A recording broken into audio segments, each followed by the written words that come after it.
ॐ यश्चन्दसां वृषभो विश्वरूपः छन्दोभ्योऽधिमृतात् सम्बभूव समेन्द्रो मेधया स्पृणोतु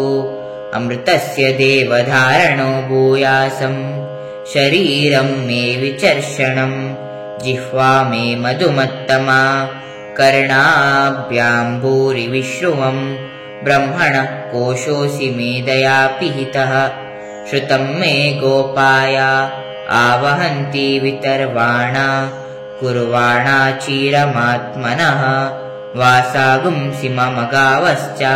अन्नपाने च सर्वदा ततो मे श्रियमावह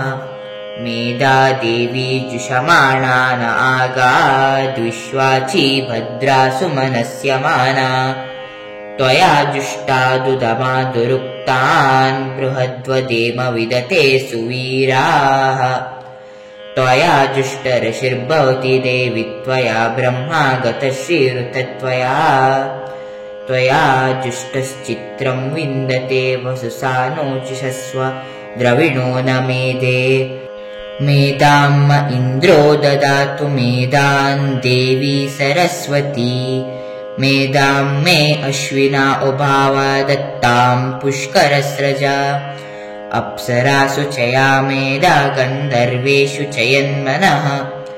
दैवीं मेधा सरस्वती सा मां मेधा सुरभिर्जुषतागुस्वाहा आमां मेधा सुरभिर्विश्वरूपा हिरण्यवर्णा जगति जगम्या ऊर्जस्वती पयसा पिन्वमाना सा मां मेधा सुप्रतीका जुषन्तां मयि मेधां मयि प्रजा मयि अग्निस्तेजो ददातु मयि मेधां मयि प्रजां मयि इन्द्रियं ददातु मयि मेधां मयि प्रजां मयि सूर्यो ब्राजो ददातु हंसाय विद्महे परमहंसाय धीमहि तन्नो हंसः प्रचोदयात्।